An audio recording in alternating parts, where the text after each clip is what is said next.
Ladies and gentlemen, coming to the stage is MIKEKINGBIZ, the voice of RVA business media.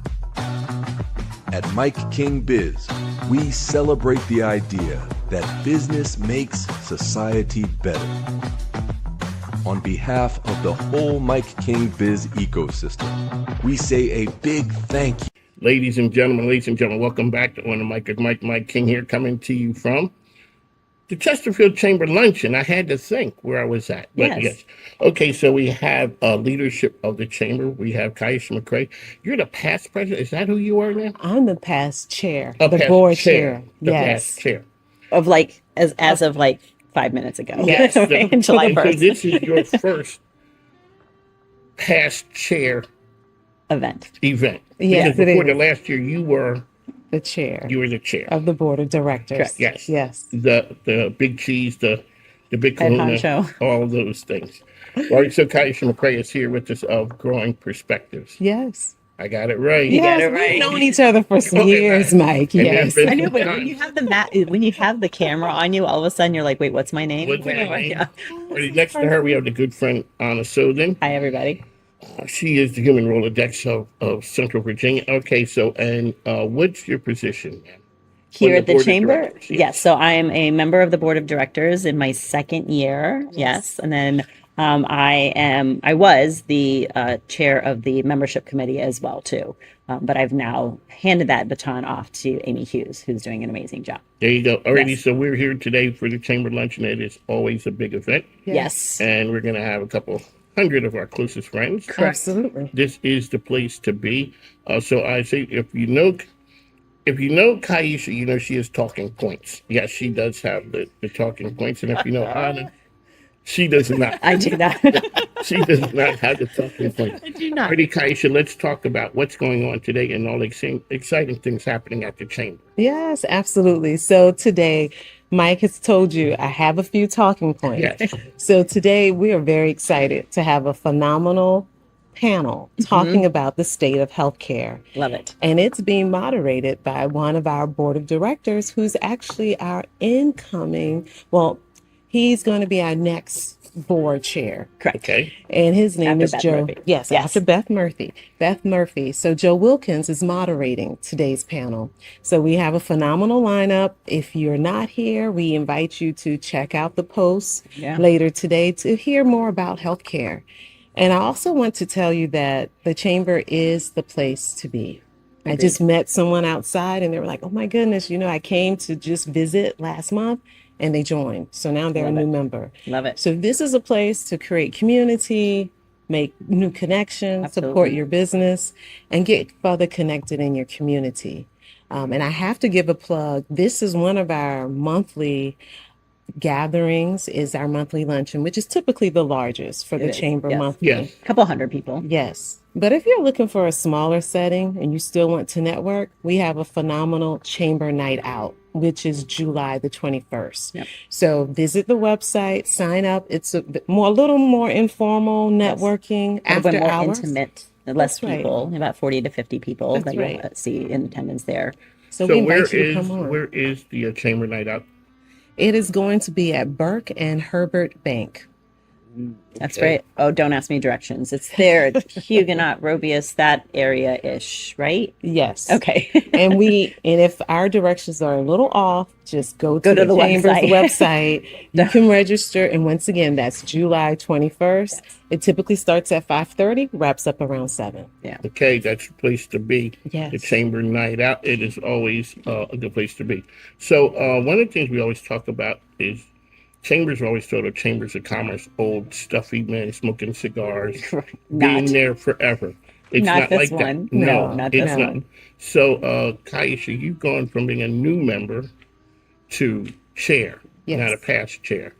And I remember when you started, now you're on the board of directors. I remember coming in, you don't know that many people, and you can get to know a lot of people. I always tell people the Chesterfield Chamber did change my business. Absolutely. Agreed. Because all of a sudden, you get to meet people. Yes. It is the ultimate place to know somebody. I agree. Yeah. And there's a value in knowing people. So, Anna, let's talk about your time at the chamber. the best part about it, and what can we expect today for a person who's never been to the chamber luncheon? Okay. So my experience, so I joined when I first started my business because nobody knew who I was. I joined the chamber, a couple other networking, and I dove right in. I don't necessarily recommend doing what I did, because Kaisha talks about our events, like the chamber night out. I went to that, every ribbon cutting. I'm at the ribbon cuttings. I'm at the luncheon. I wanted people to know who I was, Absolutely. right? And so I wanted to be able to walk into a room and be like, oh, hey, I know you. And so the chamber has allowed me that, right? And so with that, then I also wanted to get extremely involved. And because it's like, I give the analogy of like, you can have a gym membership, but if you don't actually go to the gym, it's not going to benefit I you, agree. right? So I you agree. could be a member of the chamber, but if you don't get involved, you're not going to get the benefits of being Absolutely. a member. And so I dove right in. I also became a member of our membership committee, which is amazing. So we get to meet all of the new members and welcome them. And I think that's a huge thing that we do is the guiding of, because it can be overwhelming to join a chamber and there's so many things that are happening and what do I do and where do I plug in and where do I fit? And so you have that ambassador that can, guide you along that and tell you to go to next steps and, the orientation type thing. And so I did all of those things and how can I give back? Because the more I give back, the more I'm going to receive. And so that's how my story is. And I go to all of the ribbon cuttings if I'm in town, the chamber night outs. I love being around people and just getting to know different individuals, what they do, what their passions are, because the next time somebody says, I want them to think, hey, let me call Anna, because Anna knows the person or Anna knows the person who knows the person. So anyway, so that's been my journey. What was the other question? What are we doing today? What kind of person expect for the chamber luncheon? So the chamber luncheon can be a little overwhelming for somebody who doesn't like to network or is like more of an introvert. Yes. If you can't tell, I am not an introvert. I will Shocking. make friends with the chair next to me if I need to. But it is a really great place to meet different people. And this is where I think your ambassador really comes in and is a huge proponent as well, too, because they're your partner. And so you can go up to myself, Amy, Lynn, Kevin, all of these different people and say, hey, I'm looking to meet so-and-so. Right. And so then they can connect you to those one or two people so that you don't feel so alone. I agree. And then from there, your network will expand. But the luncheon can be a little bit overwhelming for people. Like we're going to have, 150 people, 175 Easily. people today. Again, as Kaisha shared, the chamber night out, it's a little bit more intimate. So it can be a little bit less daunting for people. That's a good way to dip your toe in, or even the ribbon cuttings, which again are like, if you just go to our website, all of that information is there. And you can join that. And we are such a welcoming bunch. I Yes. agree. I agree. I mean, we come here for business and you will leave my friend. Okay, so we're going to be friends. So just know that. agree. I will probably hug you. I will figure out how many kids you have and where you live. But that's what I have found is that, yes, it is a business community, but it's really, truly partnerships, right? And relationships. And that's what thrive. That's where we thrive, I think, is those I agree. components. Yeah. I agree. And I just want to echo one item that Anna mentioned is relationships. 100%. So when we talk about networking, we think of that when we think about the chamber luncheons and mixers and events. It's about networking, but the core of networking is relationships. 100%. And that's what you see. So that's what you can expect. I would say also is that I may have met you this month, but likely you'll see me in 2 months. Right. And then we can continue to talk. And that's how I met different people too, just meeting them over time at the luncheons. Yeah, absolutely. There And we don't go. be afraid to just go up to somebody and be like, hey, I like your energy. Can we go and just grab a coffee, right? Yes. And just get to know somebody one-on-one. I think that's a really great way to grow your network. It is the power of the chamber. So people think of chambers, they think of big businesses. Big businesses are here in the chamber, And- all those things, but they're also one-person shops. And that business can be lonely. Yes. And you don't know sometimes what you don't know. The chamber is the place to have a built-in infrastructure. Talk about that for a moment. Like we'll see the Legos and all those big companies, but there are tons and tons of smaller shops that are making an impact. And the chamber is a place where they do it, and also a place where they find community. Absolutely. Absolutely. And I would just start with saying, I mean, you may have heard on the news how important small businesses are to the The country. backbone of America. Exactly. Right? I was going to say that. I was going to say that. America. And that's true. Yeah. So we see that in our membership here. So we have Absolutely. over 500 members as a part of the Chesterfield Chamber, and a large percentage are smaller businesses. Yeah. So, if you are a small business owner, this is the place for you. 100%. If you are a larger business, this is the place for you. And it's This a is the place, place for you. This is a place for you. and it's a place to collaborate with each other. Absolutely. For all the reasons that you just said. Yeah. For the small business that might feel a little isolated, Yeah. growing, trying to make those connections, this is a place you can meet some of the larger businesses. And this is a place that the smaller businesses can combine and collaborate and become a bigger Yeah. effort together. There you go, Artie. Let's talk about membership, because we always talk about the membership committee. That is important for us. So talk about where people can find information about joining the chamber. On our website. Yes. Our website has all the information. There's different tiers, right? So depending on how, I wouldn't say how invested you are, but what's comfortable for you, right? You unlock certain benefits at certain tiers. And so I would definitely take a look at that. Reach out to myself, Kaisha, any one of the other. If you just go onto the chamber website, you'll see all of the people listed. Jonathan Greenhill is what is his official title? He's the membership chair of guru. membership. Yeah, He's the head of membership. I give him a lot of He's the titles. guy. He's the king of membership. I mean, Yes. whatever. But basically, he's the individual that you can have that one-on-one conversation, and then he can help you find the best fit for you and your business. But what I would recommend, if at a minimum, you want to make sure that the level that you join at is the one that includes the luncheon. Because you want to be here every single month, because you are going to meet so many different people. Yes, there's a core group of us, right? The OGs, who will be here every single month. But then you have so many new people that are coming through here. And you don't want to miss out on an opportunity to meet somebody who could move your business forward, whether it be personally or professionally. And if you're not there, again, the gym membership, if you're not there, you can't build those muscles. I absolutely agree. And we have fun. We do. So I just want to say that, business can be and is fun. It is. And it's about relationships. Absolutely. It's growing, learning. So when you come to the chamber, expect to continue to grow as a person individually, and your business to grow and thrive. And at the bottom, at the end of the day, our entire community. That's what it's all about. Yeah, Yeah, absolutely. so if you do business, live, work in Chesterfield, or whatever you do, and you want to know what's happening and be a part of the community, the Chesterfield Chamber. I'd like to thank you. We're coming, it's coming to a close. The festivities are getting ready to start. Yes. I got to put my tuxedo on. It's the baby blue one. Oh, okay. Yeah, from 1978. I got to go. The year before I was born, by the way. That's Wanted to put that out there. Just in case you didn't know. Did I not say we Don't have fun feel here? that way. Yes. It's And that's community. it. It's community. I went to the prom the year before that. Oh, no.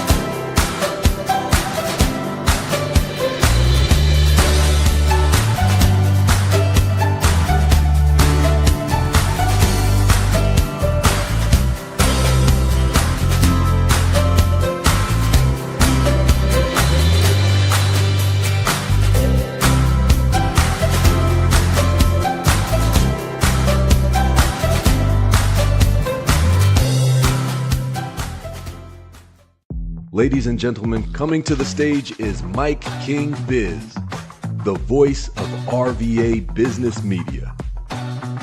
At MIKEKINGBIZ, we celebrate the idea that business makes society better.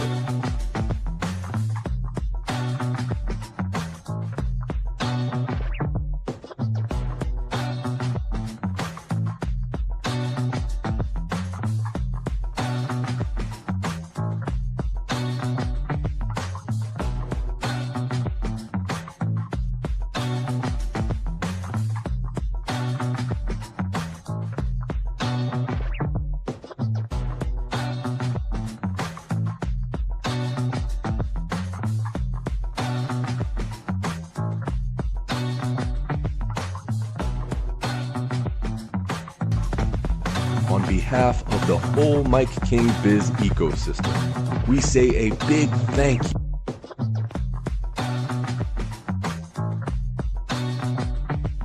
Ladies and gentlemen, welcome back to on the Mike King here. Got my good friend Lizzie Morrow, the Google gal. Welcome back, ma'am. Hey, how are you doing? I'm doing super. Tell people who are and what you do. I'm Lizzie Morrow with Third Marble Marketing, and we do Google Ads management, SEO management, and we build websites. And you were one of the top organizations. Yeah, we're a Google Premier Partner, which means top 3% for what we do. Aristocratic. Yeah. The top of the top. We're the fancy. cream of the crop. We're fancy. We're fancy now. Alrighty, so you're here today. You got something burning, touching your heart about websites. I do. Okay, what is it about websites that has you in a tizzy? So, I wouldn't say Lizzie is not in a tizzy. Lizzie's not in a tizzy. But Up I in just arms? want to make people aware of some things. It used to be a time where you could have a website and you didn't have to worry about laws and compliance and blah, blah, blah. Now And we talked about that last week. we got to talk again about it because That people are not compliant. really That could cause you. they could get fined, and the fines are pretty steep. So, want to make people aware that they need to have a cookie policy, consent management, cookie banner on their website. It is a tracking thing. Basically, it's a privacy policy. You need to have that. It is very important. A lot of states are starting to enforce it more and more. The Commonwealth of Virginia, California, but all the states have different levels of policy on that matter. So it's just safer to have that in place than to not have it. And then you don't have to worry about potentially getting fined. So you're saying that you could get fined because you're in Virginia, you do business in Virginia, but if you do business somewhere else, you may not be compliant where they are. Yeah, well, I mean, actually, so I heard a story about somebody in Texas getting a letter from the state of California because the website was not in compliant. They could track that the user was from the state of California that was visiting the website, and the state of California fined them. So that business in Houston got a fine from the state of California. So people have issues like that. They could contact you, Third Marble. Well, And that's really not really your thing. What I'm going to say But is, making people if aware. you are my website client, yeah, you've got a cookie banner. If you're not my website client and you need one, contact the person who built your website or who does work on your website and let them know. The other thing is you can look online.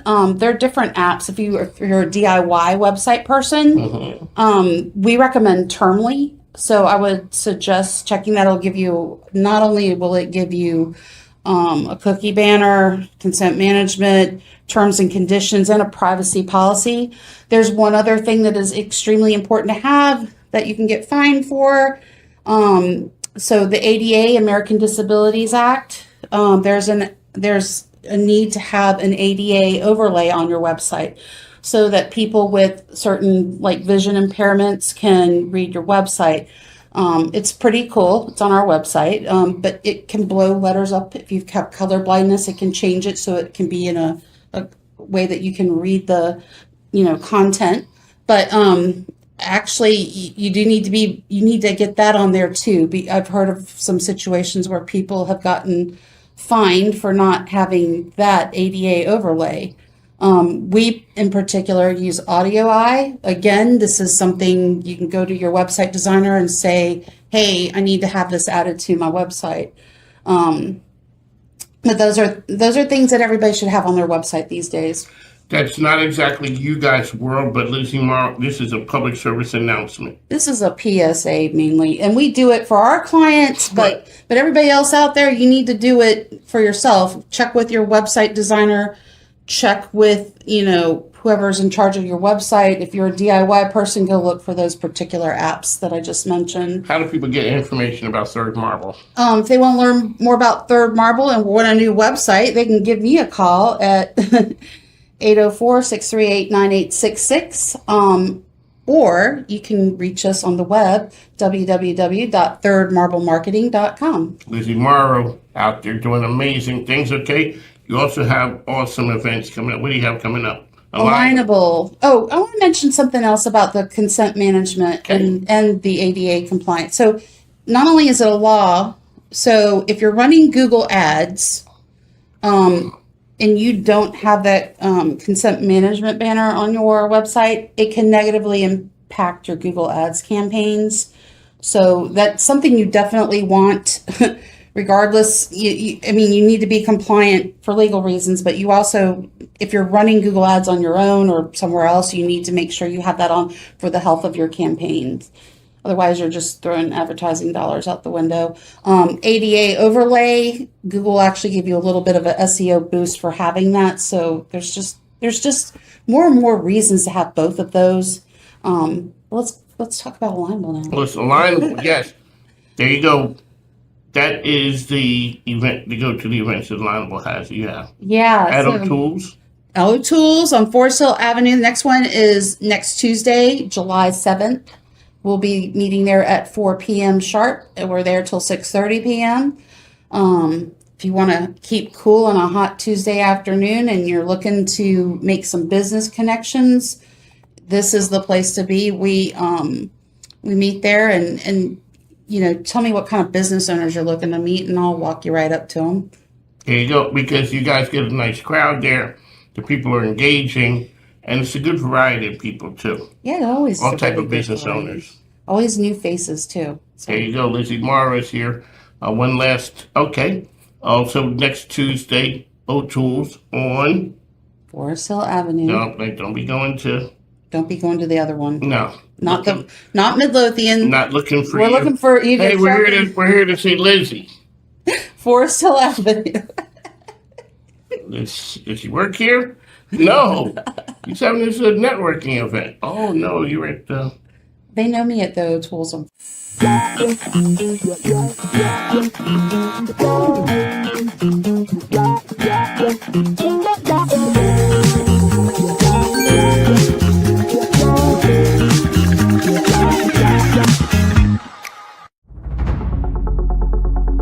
This is the night that 10 years, 15, 20 years, you're going to be looking back and saying, I was here.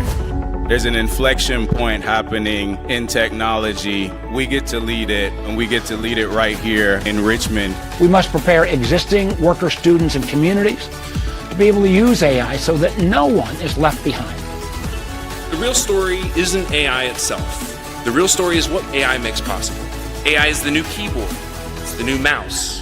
It's not the answer, it's the instrument. And the more people we hand that instrument to, the more possibilities we turn into realities. People want to be together when you're making a difference. How can we make Richmond, make the region, and in part, all of Virginia, the most AI ready? A lot of people ask me, do we just want to be the Silicon Valley of the East Coast? The quote everybody keeps on having me re-ask is no. My mission is for Silicon Valley to be the Richmond of the West Coast.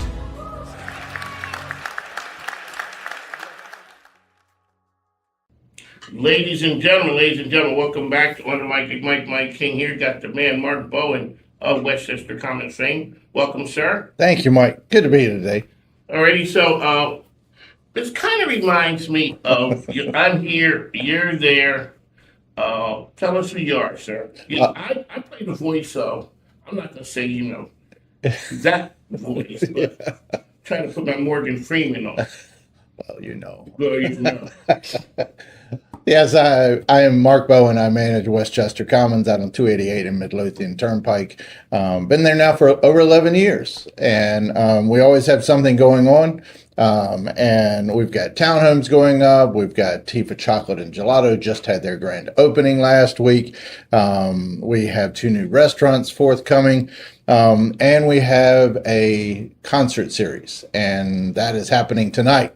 Hence the reason why I'm in my 80s Prince gear, and it is the Reagan years out of Washington, D.C., celebrating 30 years of playing nothing but 80s music, and we're excited.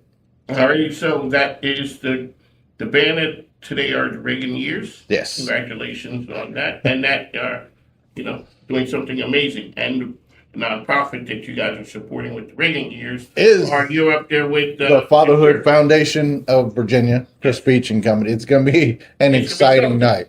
It is going to be a spectacle because we're also doing an 80s costume contest. And ladies and gentlemen, you saw the video with our man Chris Beach.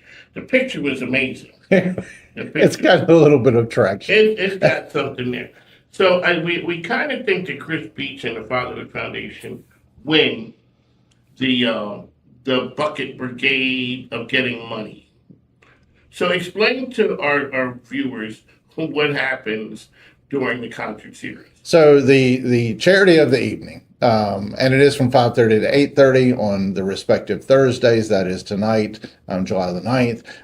It is presented by The Edge at Westchester by Stylecraft, supported by Brown Distributing, James River Cellars, Brickhouse Diner, and our friends at Mix 98.1.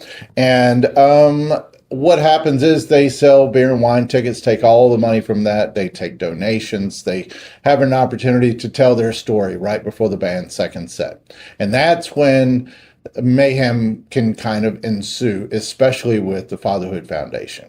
So they will have dads running through the crowd, and they are very likely incentivizing some of the dads, especially those that need diapers. So they'll give them a month's supply of diapers if they raise the X amount of dollars. And this year they want to raise $2,000 during a 3-minute run. That is the fastest 3-minute in fundraising, folks. So let me say, last year they came close. It was north of 1,800 in 3 minutes, just grabbing money. So raise the 20s, raise the 50s. That's what I'm saying. They really want to do it. Count your cash, folks. Yes. Is we need the stuff. We need the kind of money that doesn't make noise, right, when you drop it in. So because the Fatherhood Foundation, they do some amazing work, helping and supporting fathers out there. As Chris says, moms get a lot of help. Yes. And sometimes dads, and this is nothing against the mom, but dads need help. Yeah. And a lot of times we don't know who to go to ask. And you ask your buddy, and I don't know if that's exactly the person to go to as an authority figure. So the Fatherhood Foundation, and this is something that Westchester Commons does because it's important for the community. It does. It shows our customers that we are supporting those organizations that are doing good in our community. And I mean, kind of gives the little guy the opportunity. And these organizations like Fatherhood Foundation, they are the only ones that have been with us for 5 years this year. So they'll roll off this year. But they were a young nonprofit. We'll say that it's not just the little guys. It gives them the opportunity to tell their story, to garner more friends and volunteers and donors. And not only is this a fundraiser, but as we call it, it's a friend raiser as well. So it does. And each of our nonprofits, each of our concerts are benefiting a specific nonprofit of the evening. There you go, Mark Bowen. How can people get information about Westchester Commons? You can always go to our website, shopwestchestercommons.com, and follow us on Facebook and Instagram. We're always on there live as well. So check us out later on tonight. We'll be there. Already, and we know the weather's going to be okay because it may be hot, but what happens? We always have that sweet Virginia breeze, and it's always blowing through the trees, exactly, right in the middle of Main Street. We're partying out on Main Street there. So homes are going up, selling out before they can even get finished. But the first building, I've never seen a set of homes, much less a single home, go up so quickly. They're already putting the siding on it. And this has happened in the last really 2 to 3 weeks. They did a lot of the groundwork, but I mean, there's a 3-story townhome. I think it's 4 units in that building that is up all the way. Westchester Commons place to work. You can almost work there. Yeah, you can work there. You can live there. You don't ever have to leave. And the food options.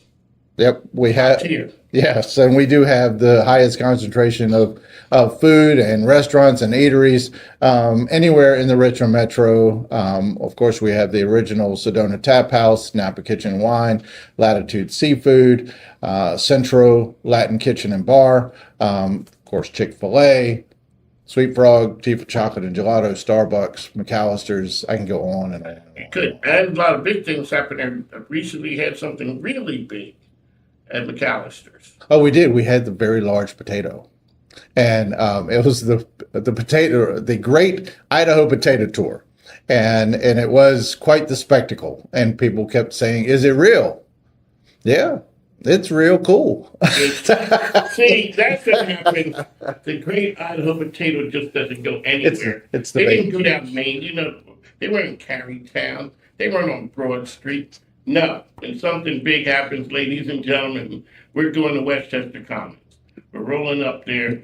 They're there. Santa's there. Everybody big comes to Westchester Commons. So you ought to go to Westchester Commons. All right. Anything new to report? Ladies and gentlemen, the man comes with his notes. Some are in red. I don't have the ability to look at his notes. Is there anything breaking that you would like to let us know today, sir? So I will say, we were talking about things that are big. Well, the peach truck was here last week. Now, it's not a giant peach, but it's a lot of peaches. Well, you're a Southern gentleman, sir. How do you come without the peaches? None were saved? Well, Mike, I will bring you some because not only were they here last week, but they are coming at the end of July, on July 29th. Those will be the purest, best peaches because they're South Carolina peaches. And you know what? I know that because we had some last year. And I've given almost an entire 25-pound box away. I've given them to the neighbors. I gave them to my family. Gave them to the plumber yesterday. Good Lord, go for it. God, he's trying to give us some peaches. And I did try 2 of these. They were pretty doggone good. They were good. So you had the potato there, now the peaches. Yep, the peach truck, like I said, is coming back to Westchester. First time they've been twice. So they were here on July 1st. They'll be back on July 29th. You can go to thepeachtruck.com to pre-order because 2 days before, those peaches are not available. They pick them 2 days later, they're delivering them right to you. Had north of 600 pre-ordered 25-pound boxes of peaches, and that's about 60 to 70 peaches per box. There you go, ladies and gentlemen. If it's big, it's at Westchester Commons. What else you got on those talking points, sir? Coming up in 2 weeks for our concert series, we do have a really big band. It's KOS. And it benefits Bridging RVA. We'll talk to Leanne Sawyer, Bridging RVA, next week. And then Christmas in July, Holiday Crafters Showcase. That is coming up that next weekend, the 25th and 26th of July. Christmas in July. Christmas in July. Halfway to the point of the big man coming. And he might make an appearance. I'm not the same anymore because you delivered Santa. and he will be back. He is doing some new things. He's already building some new things in Santa's workshop. I don't know whether Santa can outdo himself. He's going to have to work hard. He's a train guy. I mean, he loves his toy trains. So this time there are going to be some mysterious train displays where you see the train and it goes through a tunnel and it disappears. And it comes back out another side of another tunnel. So it's pretty cool. And of course, Santa saw a record 1,327 kids last year at Westchester. That's a quality, free opportunity to meet Santa. I mean, take as many pictures as you want. We don't want to discriminate against anybody that can't afford it. So everybody gets to take as many pictures as they want, absolutely free. That makes a difference because what you do is you really made it a big thing. People take their time, whole families get to, and it doesn't put a financial burden on them. Mark Bowen, Westchester Commons, that's what they do, ladies and gentlemen.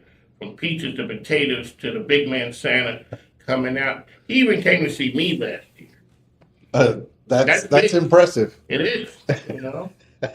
He asked me what I wanted for Christmas. I told him I couldn't. I'd have to come there, you know. I whispered it in his ear. Okay, all right. And it came true. I got him in the studio. Thank you, Santa. Thank you, Santa. Mark one, what else you got? Well, of course, our Shoppers Perks card program, it is right at 3,500 people. We hit that mark. And all you have to do is go to shopwestchestercommons.com. It's a loyalty card program. You get discounts at 23 merchants. We do gift card giveaways. Gave away 5 last week, and we'll do some more in the month of July.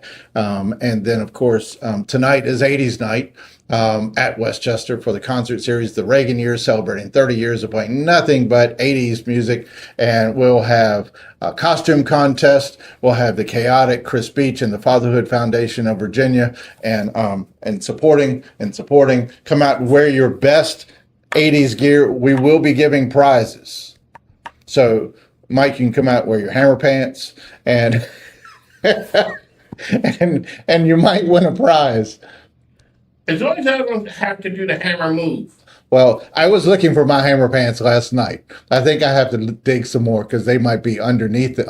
So you might have to dig for those. You might have to go through the 90s. Yeah. You got to go through the 90s. To get to the 80s. Exactly.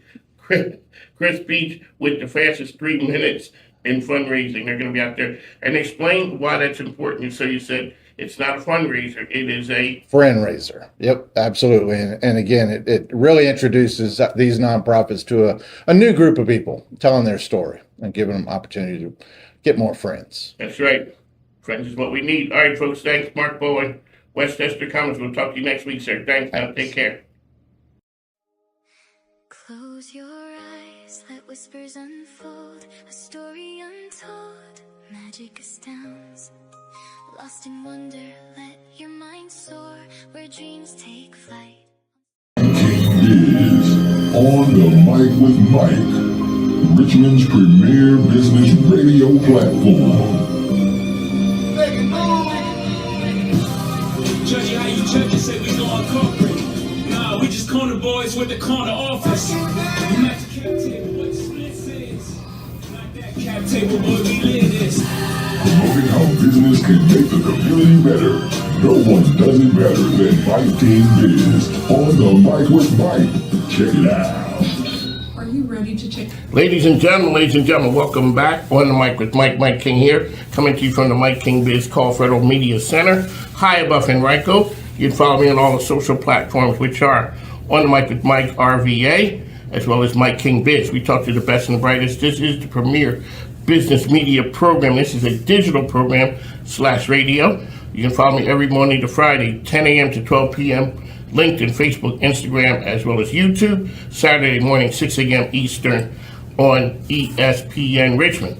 All right, I talk to some people. I got some miles on me. You got that down pat. That was well, that's what I do. I travel, and I thought I had been some places. And then I meet you. And I'm like, get that a lot. I haven't been. I haven't seen the world. And on top of that, the way I saw the world, that travel agent in the United States Army, it isn't exactly, 5-star. Right. We'll get you there. But it's not going to, the accommodations while traveling leave something to be desired. Ebony Walden is in the building. Welcome, ma'am. Thank you. So happy to be here. Tell folks here what you do. Well, during the daytime, you do a lot. Yeah, you I was about to say. Lot. Well, I can say that in the You're daytime. a Renaissance woman. Yes. And I'm in a Renaissance woman in a Renaissance. In the daytime, I have a consulting business, so I work with nonprofits at the intersection of organizational development, racial equity work, and leadership development. So I do trainings, I do workshops, I do retreats, I do coaching. But the more interesting side, not that isn't interesting. Can we, before we get to the interesting stuff, I work with a lot of nonprofits. Yes, me too. Yes, and so a lot of times they struggle. Yeah. What's the number one thing that you see? You're gonna, whether they tell it to you in the first meeting or the third meeting, but organizations struggle with this. It's just a matter of when they talk about it. So I think that there's two things. So most of my clients or most of the people that I'm engaging with are executive directors or in the C-suites of nonprofits. So because the nonprofit arena is based on you're trying to get grants and charity or trying to have some line of business, I think fundraising is always in the room, particularly as these federal funding, funding's been caught. So that is also always a scramble. The hardest thing is that you have to keep going and following these grants in order to serve the people that you want to serve. I think number 2 is how to be a balanced, and I mean balanced like life balance leader in the midst of an environment where you're always trying to chase funds, but you're trying to meet needs that are greater than your organization could actually do. So there's a natural tension. So I think leaders that can be both visionary and take care of themselves and try to figure out how are we going to have a culture within our organization that not only matches our mission, that helps people that work here live well, be well, while they're doing good work. Because it's hard to, like I always say to people, who takes care of the caregiver? Exactly. Because the caregiver will not stop. Exactly. They do not know that pause button, and then they start running into problems running organizations because they have to take care of themselves. Exactly. So part of what I feel like my work is really helping to clarify mission, problem solve, and think strategically with nonprofit leaders to care for them. Because like you said, who's caring for the caregiver? Who's going to be your coach? Who's going to be your thought partner? Who is going to be the person that says, yes, I'm having this communication issue. I'm having this culture issue. I'm having this racial equity or an inclusion issue. And I really need somebody's brain from outside that can see it from a very different lens and help me figure out what is the strategy going forward. You're here because you're a travel expert. You've been around, but I do a lot with the nonprofits, and I want to stay here for 1 second. Come on. Okay, so there is a group called the Virginia Council of CEOs, and you have to do $1 million and have 5 employees to be part of the group. Okay. And one of the things they talk about is, as the leader, as a CEO, who do you talk to? Exactly. Because you can't go to your employees, because that's not going to work out well. Right, exactly. Because they're going to look at you. What do nonprofit leaders, like, is there something like that for them? Or who do they go to? Because the other one, like the Council of CEOs, we're not here to fix it or judge you. We just need a sounding board, and if there's something that makes sense, we can help you. And we're not competitive. Yeah, so there's a myriad of ways. So in Richmond, they have a African American nonprofit leaders group, right? That is something like that. Yeah, African American nonprofit leaders, they have a network where they're meeting and doing just that and supporting nonprofits. I run and facilitate and design a lot of leadership development programs. So I run one for a housing organization called Virginia Housing Alliance, and it is 10 months, and I'm pretty much supporting 15, me and my co-facilitator are supporting 15 leaders in the housing arena that they're either in the C-suite or trying to get them to the C-suite in their career. What does support look like? So all of them have coaches.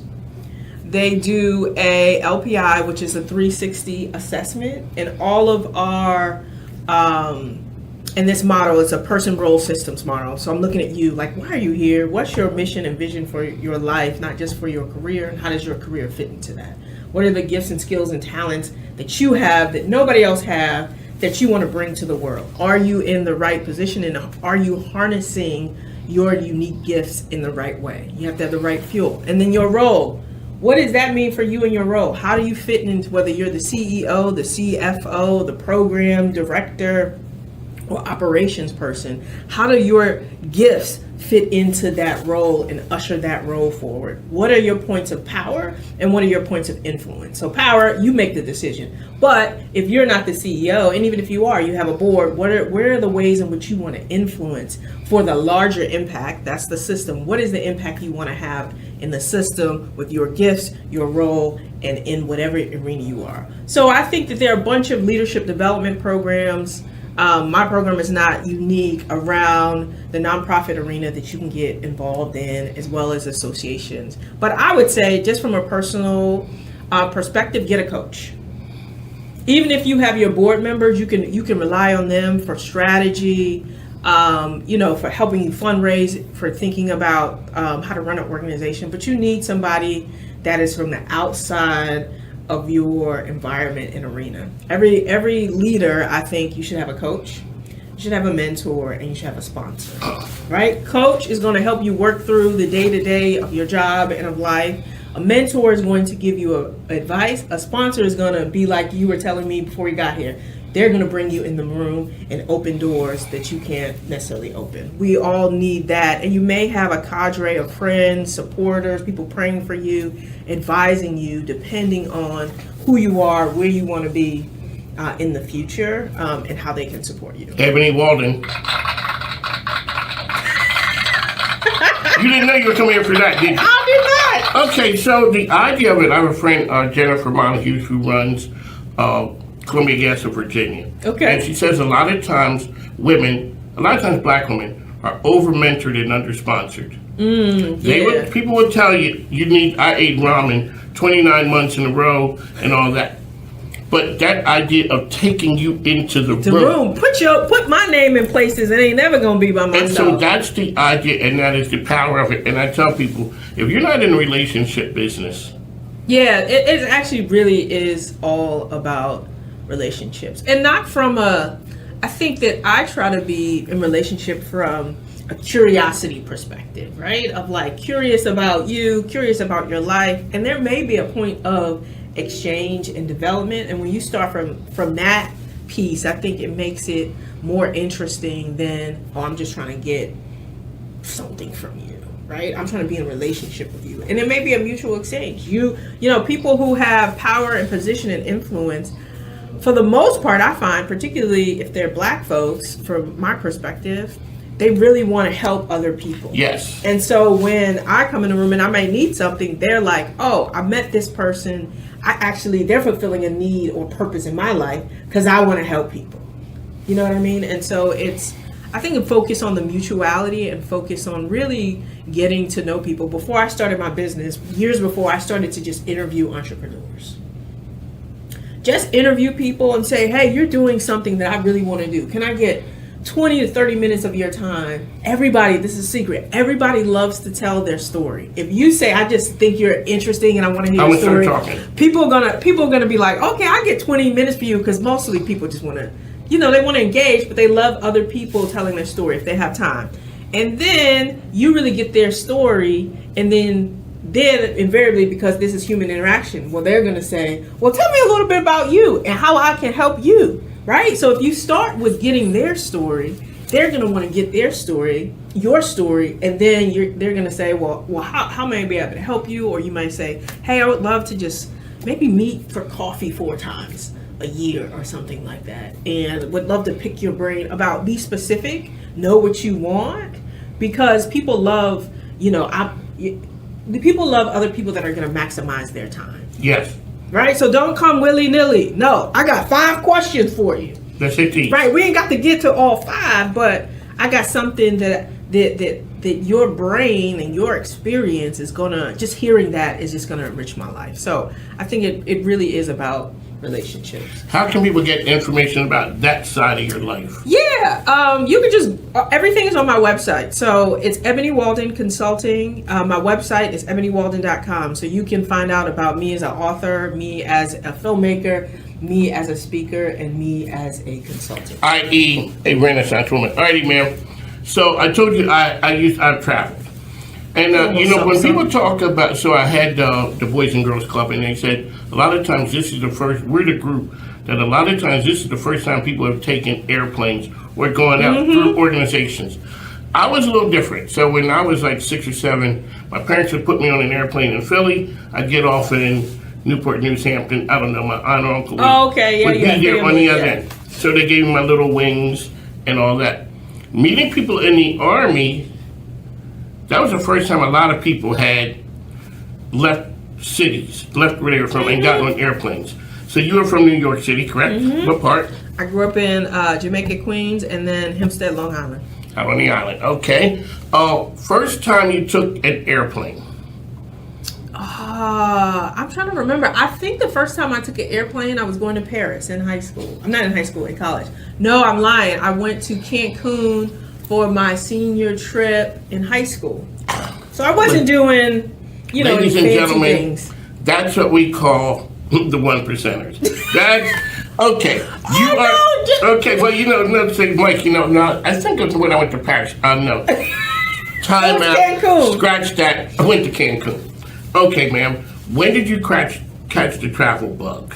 I caught the bug, and this is funny, on my first trip around the world. That was my travel bug. It was the trip that my current book is based on. Was the first time I was like, it was my first time solo traveling, my first time going to more than one country. Before then, I had been to Cancun, Paris, Okay, hold on. We gotta dial this back some. You're from Queens. Mm-hmm. How do you, what takes you to those places? The love of travel. Yeah, so I think it's a progression. So it wasn't like hey, I've always been traveling. I was like the normal person.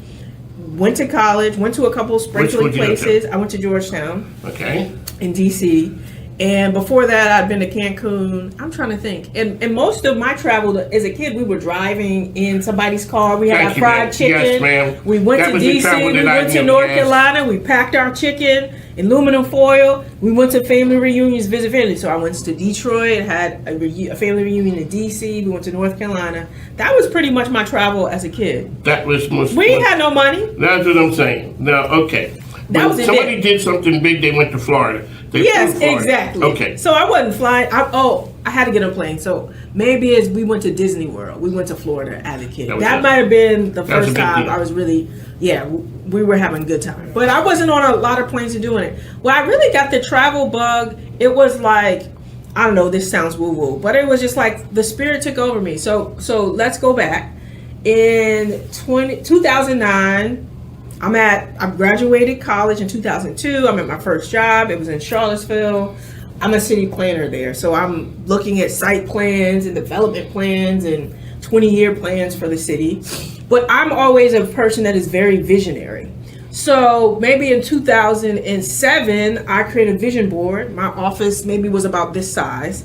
And on my vision board was me and a passport. It was all the areas of my life that I wanted was a passport. Wasn't thinking about travel. One day, a friend of mine, who was a friend of a friend I had only met once, calls me up and said, "Hey, Ebony, I'm going on an around the world trip." So we're talking. He's like, "I'm about to be 30. I got a little bit of money saved, and I've been at my job like 3.5, 4 years. It's a good time for me to transition." Those are the things I remember. By the time I hang up the phone, I said, "Well, that's true of me. I'm about to be 30. I got a little money saved. I've been at my job 3.5 years. This is a great time for me to transition. I should go on an around the world trip." And then I think I just have a high level of self-belief. And when I get an idea, I believe the idea. Okay. I believe that ideas placed in my brain are God-given and that I'm supposed to do them. I think that's the core of it. So I was like, I'm going to go on an around the world trip. So I started doing my research. Mind you, this going on around the world trip in 2009, 2010 cost $30,000. I have maybe like $3,000 in my bank account, but I said, look, if I sell my car, sell everything I have, I will have $7,000, right? I said, I need $23,000. How am I gonna get it? So I said, let's do math, because I think money problems are really math problems. I said, if I ask 150 people I know for $150, I'll have about $23,000. So that's what I did. 9 months later, well, actually a year later from when I got out of the idea, I was on a plane. I was going to 17 countries across 5 continents. I was volunteering, I was sightseeing, and I was a poet at the time. At the time, I was hosting this open mic. And so I had learned the beauty of listening to people and hearing their stories. And I had like a fill in the blank poem. It's kind of like a Mad Libs kind of thing. And I said, I want to do this Where I'm From poem with people around the world, because I love hearing people's story and I love the power of poetry to help people tell their story. So I put it together. I had a website. It was called the Poetic Justice World Tour. I like that. I was going to blog. My thing is the poetic justice piece is I was going to create poetry and try to capture the voices of the people that are forgotten, that don't necessarily have a voice around the world. Because I was volunteering in schools, community centers, in orphanages during my time, and then backpacking in between that. So that was how it came together. I just got an idea and said, how do I make this happen? Where I'm going to go? I emailed all my friends and say, where do you have friends? What are the places I should go, where the organizations I should connect with. Do you have friends in these places that you can connect me with? And where are the places that I actually want to go? So I still have it. I was with my friend in a restaurant, and he turned over, those menus where it's like a burger place and you like check all the things. So it's like this long paper menu, and he's like, okay, so he can draw. He drew a world map, and he said, well, where do you want to go? And then we just put the stops on there. I still have that, and that napkin is literally the plate, like my route around the world. So if you're going around the world, like on an around the world trip, you need to go east or you need to go west. So I went south, and then I went east. So on the Mike King here, Ebony Walden, world traveler extraordinaire. So a lot of times people have dreams, and that was a great idea. Boy, I'd love, I ain't got the money. Explain to people the thought process of that became a decision to find a way to make it. You made the dream come true. Explain to people about making dreams come true. Yeah, so I think that if you have a dream, I always think it's placed there for a reason. And I get lots of ideas, but this one like really took hold for me. So I do my research to figure out what that dream, like I wasn't just like I'm going around the world. I'm like, let me read a couple books about going around the world. Let me understand what I'm getting into. Let me crunch some numbers. So I don't have a dream that is not specific. I got the specificity of the dream. Yes. I said, I'm going to need 9 months to a year to go around the world. I'm going to need $30,000. I read books. I read blogs. Somebody had a budget online, so I had the budget, research how you do it all. So there was a feasibility stage to say, Ebony, if I were going to make this happen, what would need to be in place? Right? And then when you have the specifics of that, it wasn't just a dream then, it was like a gap. You know how you go on the train and it says what? Please mind the gap. I mind the gap because I said a gap is just only for something for me to jump over, create a bridge over, something. I mind the gap. The gap gets a lot of people. Yes, and I say not if, but how. How could I make this work? Okay. All right, so Ebony has this great idea going around the world. Now, your family, thinking like the parents, no, it's great. I mean, back in my day, I hate to be like the old man, get off my lawn, but when I took my sons to Disney, I think they were like 12 and 14. Mm-hmm. They were too old. They were not wowed by Disney, and plus it was 1,000 degrees, which did not help. Coming from up north, it's the middle of July it's something. Lord. We didn't know. Like you didn't know you didn't go there at that time. Now, years later, but people understood going to Florida. When somebody went to Hawaii, or when I went to Alaska with the Army, people were just like, I did not know where Alaska was. So when you hear somebody going to, Hawaii, or you're talking about, maybe if you told me you're going to Belize, or Bora Bora, or Diego Garcia, somewhere, okay, well, she's going there. I just got to make sure she's good there, and then she's coming back. You're telling people, I'm going around the world, and it's just a scary thought that blood pressure is just like, there's just so many things that could go wrong. Yes. Yeah. What's that selling point to finally get people, the parents and people to be okay enough that she's going around on a trip that's going to take a year? I think I don't necessarily, I don't ask, I tell. That's a difference with a daughter, ladies and gentlemen. Yes. Because, I was grown at that time, so I didn't have to, I was aware that my mother and people in my life would be concerned. Yes. But they also knew me as a type of person that does things that are interesting and outlandish that nobody else does. So they're just like, this is kind of crazy, but this is Ebony being Ebony. Okay, this is Ebony being Ebony. Best place. So where did you kick off the tour? Okay, I'll go through all the places I went to, and then so I went to Guatemala, Costa Rica, Peru, Spain, France, Italy, Belgium, Holland, the UK, Kenya, South Africa, India, Thailand, China, Japan, and Australia. On 30 grand. Mm-hmm. I was backpacking. This is a long time. I was traveling like that now. I was backpacking in hostels, volunteering. You didn't move up. Right, exactly. This was under 30. But I understand. So when you got back, you had money left over? No, it's so funny. Well, you were on fumes by the time you got back. Okay, so I'm a planner, so I plan for my right. That's my superpower. Okay, I got you. So I was like, okay, when I come back, well, how about this? This is why that's why you gotta be audacious. So I quit my job like a couple months before because I was like, not quit it. So I said, look, I'm going on this around. It's probably February. I'm going on this world trip. My fundraising is going to be public and I need everybody to participate. Starts in a couple weeks. So I sat down with my department head and my immediate supervisor and said, I'm doing this thing. I'm going to be ending my time here in June. That's what happened. A couple days later, the department head comes into my office and said, hey, I know you're quitting, but how about we give you a year leave of absence and you can come back to your job. That's when people like you. Mm-hmm. That's not burning bridges. That is leaving. And he said, we never did this before, but I cleared it with the city manager and the HR, and we're going to give you a year leave of absence. If you decide at any point that you don't want to come back, just let us know. He proposed that to me. I quit. I bet that felt good. Well, I was like, you know how I just didn't expect it. So I was like, just stuck for a second. He was like, hello. And I was like, okay, as long as, because I wanted the trip to be whatever it was going to be. If I decided that I wanted to stay somewhere for whatever, I didn't want to be beholden to a job coming back. Okay, so as long as I was like, I intend to come back, but I also want the freedom to not disappoint y'all when y'all went out on the limb.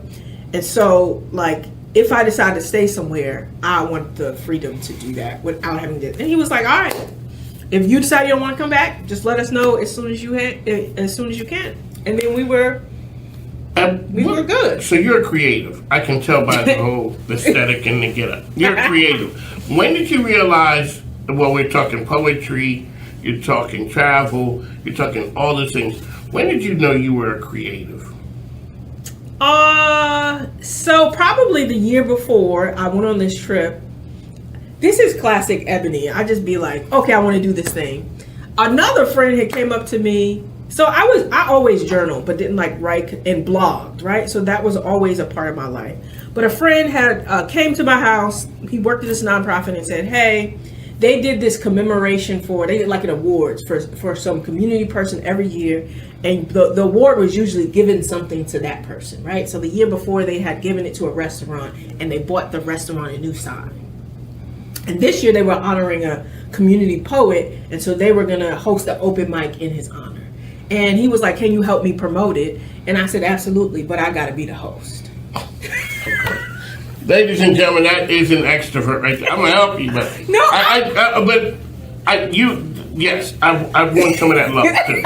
So I said, I got to be the host. He says, bet. We put it on. It's an amazing evening. And I said, I got to do this again. So I just start hosting and it was packed. What I loved about it is, it was, at this time I was really involved in the church. And so when I looked out, I saw the kingdom of God. There were black people, white people. I worked for the city at the time. So there were city councilors and city employees. There were people that were part of the low income community that I was lived in and volunteered in there. And there's there's goth people, there's spoken word artists, there are singers, there are page poets that are in the English program at UVA, and I look out and I was like, this is amazing. This barely happens anywhere, particularly Charlottesville. And I said, I got to do this again. And I didn't write poetry at the time, but I'm one of those people that would be like, after 3 months, I said, if they could do it, I can do it. So I started writing poetry, started writing spoken word, and it was just like a whole element of myself that I didn't know, see, or experience. So then it just kind of poured out of me, and I took on this like open mic host poet, and that is the same energy. A year after that, I have this idea for the Around the World trip, and I'm like, oh, I don't want to leave this spoken word open mic poetry Ebony here. I want to take her with me. Ladies and gentlemen, so I remember I was telling you that being from up north, we kind of like chop, chop, chop, chop, chop. Yes. And everything is rigid. I went to California, and it changed me fundamentally because all of a sudden it was holistic living. It was people not having to be your stuff. It changed how I thought and how I acted in all parts of me. I never saw that again until we moved to State College, Pennsylvania, the home of Penn State. Living in a college town changed. It was the first time I had seen that in 25 years. Where it was just like everybody, it was a feeling. Young people believe the world can be a better place. And I drank the Kool-Aid. And that's how I built this right here, which is, you will see, it's different for people who've never lived it. It's one thing going to UVA, it's another thing going to Penn State. You do your 4 years and you're out. For the townies, you see that magic. It's the constant energy. It's the constant new people coming. And it showcases that the world could be a better place. You took that idea. You're saying, okay, I'd like this. I never did this. I never did that. There's God's people. There's entrepreneurs. There's business people. There's everybody living in this area. You can't get that at a VCU or University of Richmond because civilization is too close. That's what it is. That's funny. You're in the middle of nowhere, and it's everybody came out to this event. Well, I didn't even see that at any other events there. It was still fairly like towny. It was just like because of both me and because I went to UVA, but I worked for the city and I lived in this, community that was primarily Black on the lower income spectrum. I had relationships all over the city. In those very different arenas, and so bringing all of those and the organizations I worked with had relationships all over the city. So I just brought all the people I knew together and then some, right? And I think that made that open mic probably wouldn't even happen in other spaces because you have to have a person that is able to bring diverse group of people together, which is hard. Yes. And everybody can't navigate through different rooms. Yes, and to your point, it was easier in Charlottesville because look, it's a small place. So of course I know being me because I went to UVA, I worked at the city, I was involved in community-based work that I knew people, all those people. But that's easier to do if you live in a smaller place. And the magic really happens when the students leave. Because then it's only a handful of the townies who are left. And you really can make a name for yourself. And understanding so that when everybody comes back, it is the power of the collective. Alrighty, ma'am. Okay. So you got a book. Where I'm from. Where I'm from. Okay, so wait a second. Hold on a second. Okay, 1 second, ladies and gentlemen. Okay, where I'm from. A poetic journey across 5 continents. You told me you were a writer in the past. When you went back, before you wrote the book, did you go back and read your work? When you just generally as a writer, yes. Oh, you did. You did.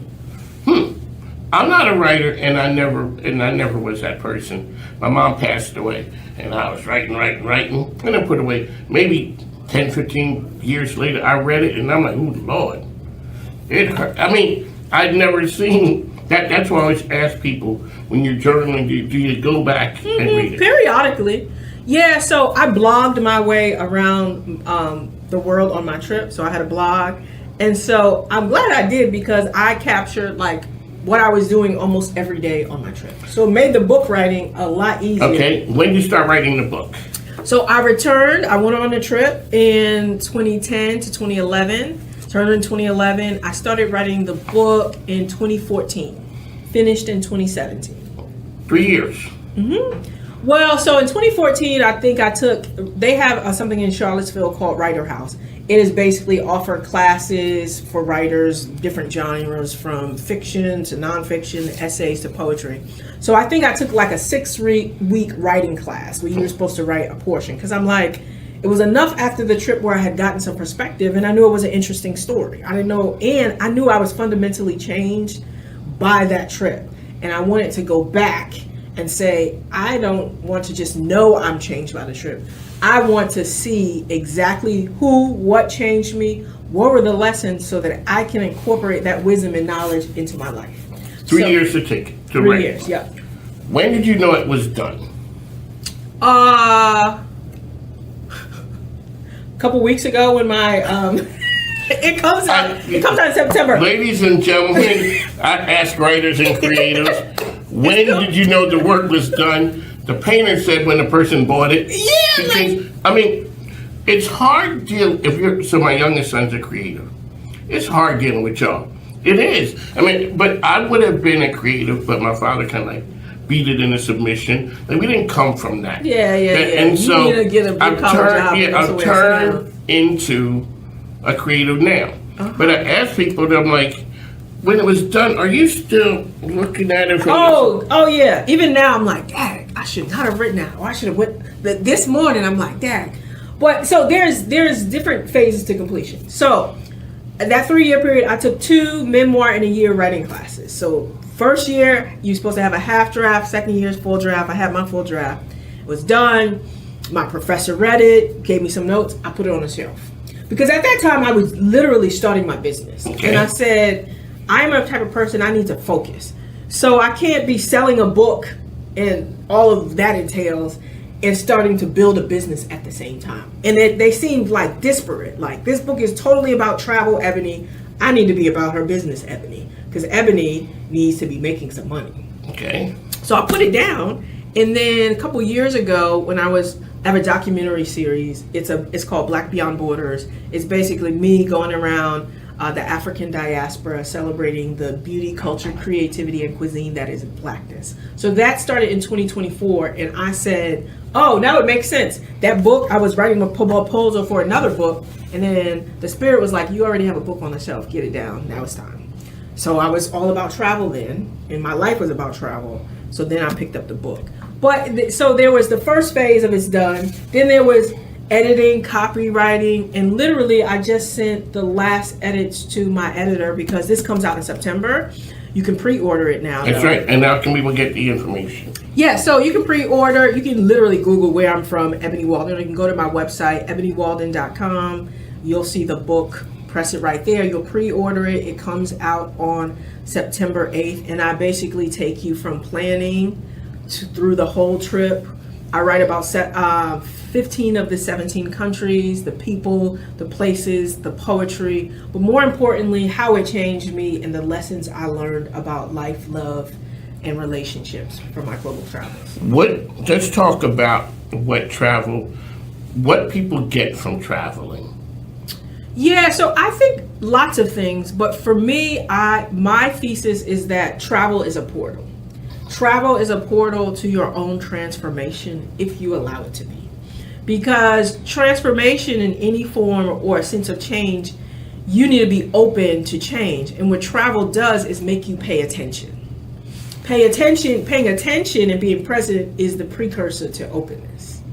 So when you're traveling, I was telling somebody the other day, I was walking across the street. I don't know where I was. Maybe I was in Mexico City. I was in Mexico City last summer for a couple weeks. Walking across the street, and I got like sidetracked because it was this bakery with this like wonderful, and I'm like, ooh, look at that. And then I almost got ran over because I was not looking this way when the car was coming. So I can get from here to my house without thinking about it, without paying attention. You ever get home and be like, I'm all in my head? You're on autopilot in your normal life.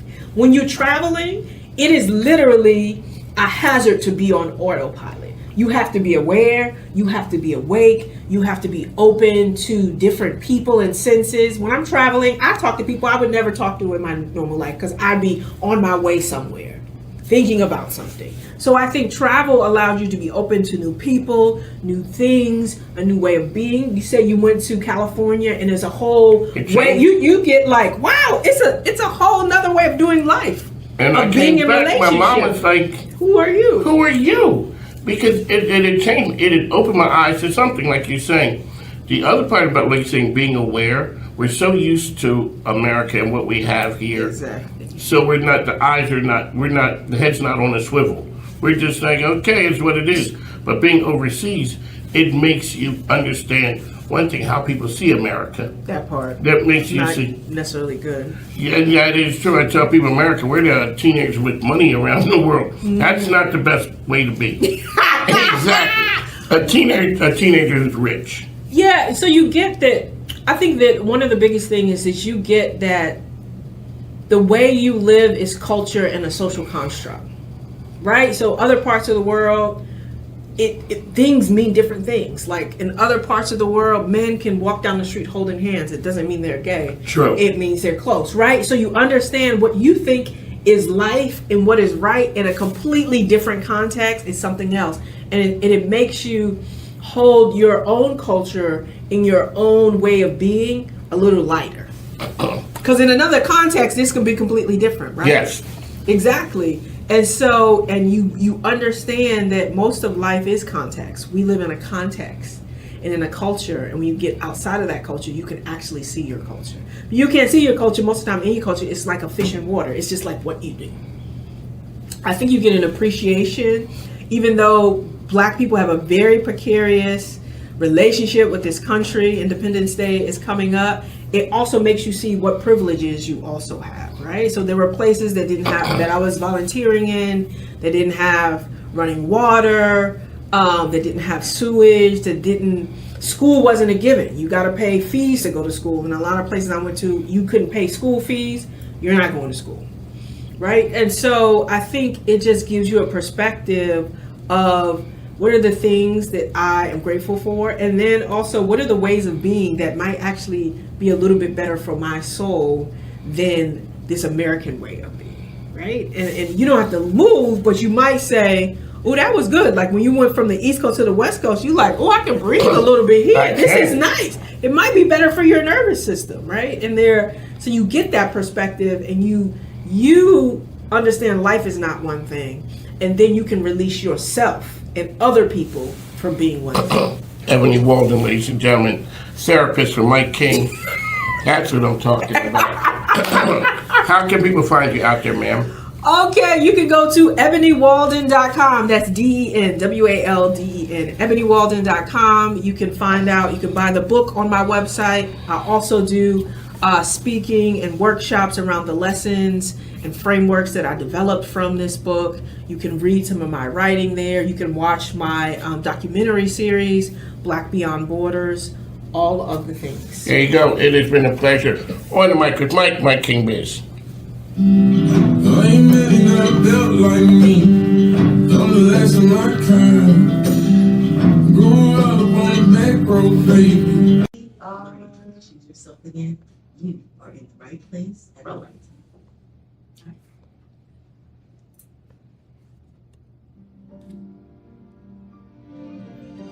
MIKEKINGBIZ, on the mic with Mike, Richmond's premier business radio platform.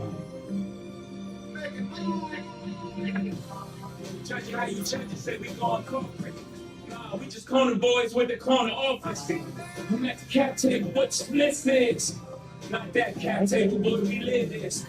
Promoting how business can make the community better. No one does it better than MIKEKINGBIZ. On the mic with Mike. Check it out. Ladies and gentlemen, welcome back to On the Mic with Mike. Mike King coming to you from the Icon Realty Group, Paul Federal Credit Union Radio Studio. We're coming to you from high above Henrico. We got the band in the building, Colby K. The man, he's just dapper. You know, he's up in here talking about a VCU Ram, and he brought another Ram with him. But what we do is we talk to the best and the brightest.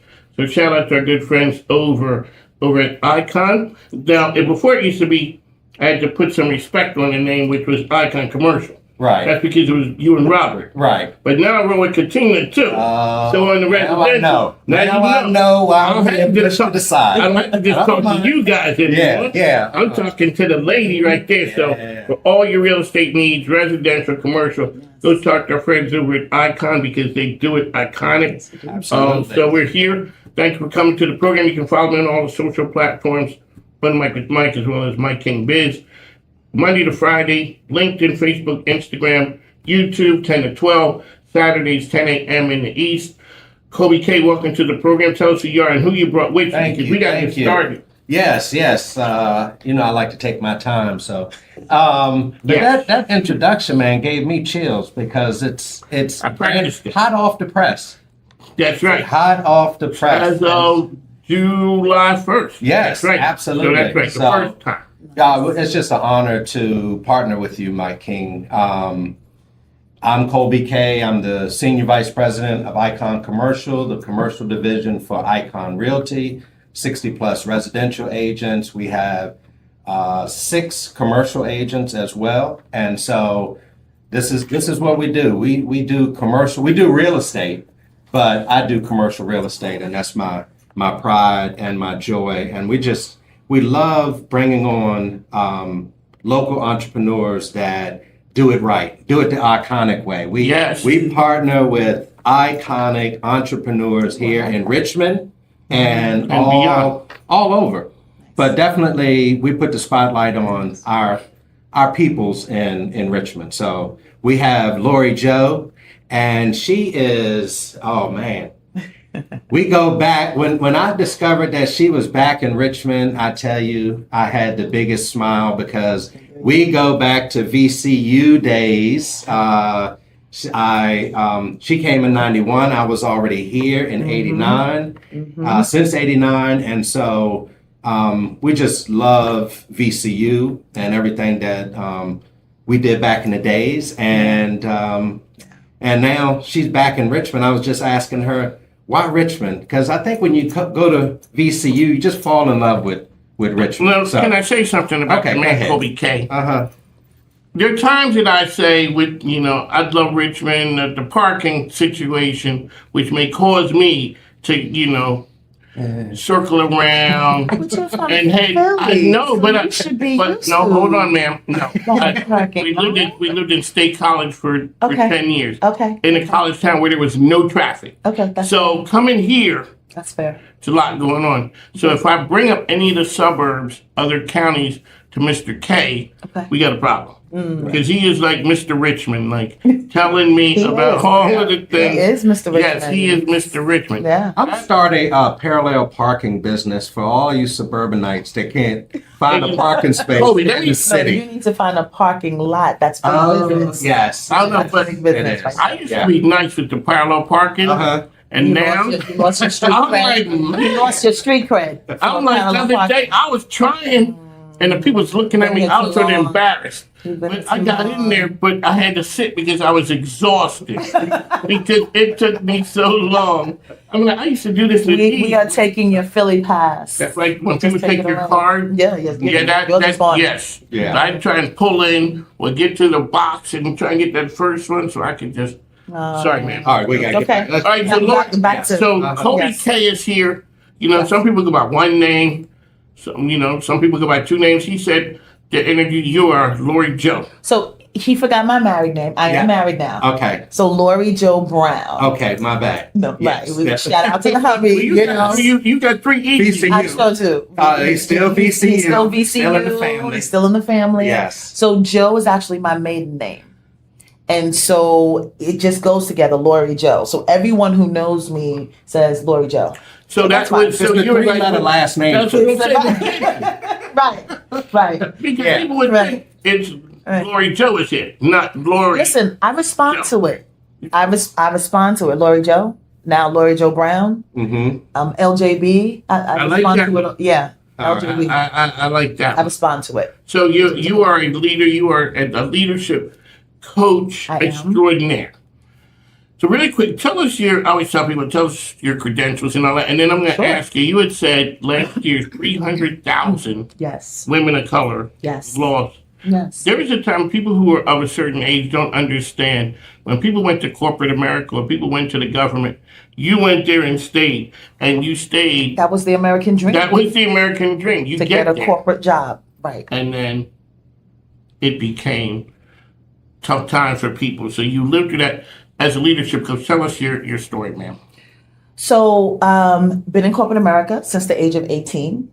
I always knew that I would be in business and in corporate America. Yes. I come from a family of entrepreneurs. I come from My godfather was a VP for a investment firm. My father owned his own insurance, so I always knew I would end up there. So back in New York, I got a job. Long story short, different jobs. Got a job at American Express. Was there for 20 years, and I thought I would be there until that's it. I retire. Great leadership. Saw Black excellence up close and personal. With leaders like Ken Chenault, who was a Black CEO. At one point, he was... For 17 years, he was the CEO of American Express. Other leaders like Andre Williams, who was like the president of divisions, and, just Black excellence at its best. And it's funny, we didn't think about... Ken Chenault, people who are in the business kind of know that name. He walks on water, as far as we're concerned. He walks on water. Just brilliance. But we didn't think, you wouldn't have thought American Express is a place where Black excellence existed. It was an anomaly. Okay. But when I found it, I was like, wow, okay, I'm going to sit back and learn. A lot of Black leaders who did it well. So that was really a training ground for me. I had it, thank goodness, in my family where I saw my father and my godfather, but seeing it up close and personal in an environment where you don't see a lot of us. No. At all.